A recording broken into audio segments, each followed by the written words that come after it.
The BBC's Andrew Marr questioned why Labour would accept EU demands as a desperate Ed Miliband begged Boris Johnson and Brussels to agree a last-minute Brexit deal.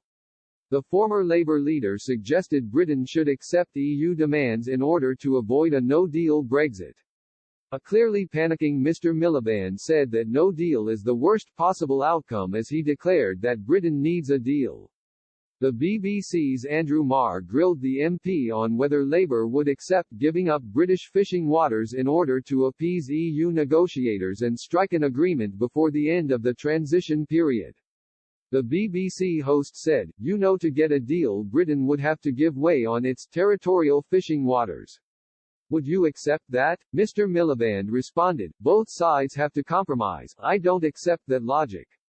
It's give and take. We have to be tough in relation to fish. We have to get the best deal we possibly can. But our fishing fleets rely on selling into the EU markets. It would be a disaster for them to get a no deal. Let's get a deal." Mr. Marr followed up, "Would you accept being tied to the single market in perpetuity in order to get a deal today?"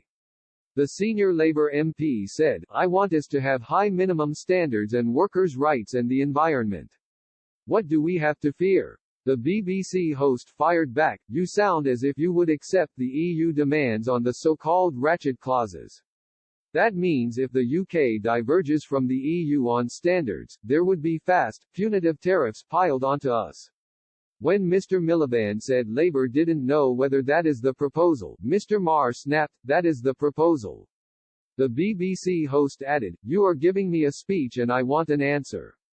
Would Labour accept a certain loss of British sovereignty today to get a deal?" The shadow business secretary responded, "You are taking their frame. I don't accept the sovereignty argument, Andrew. It's our national interest to get a deal." The furious BBC clash comes as UK government sources suggest that the terms on offer from the European Union continue to be unacceptable. Earlier this week Boris Johnson warned a breakdown in trade talks is now very, very likely and set the end of Sunday as a deadline for further progress.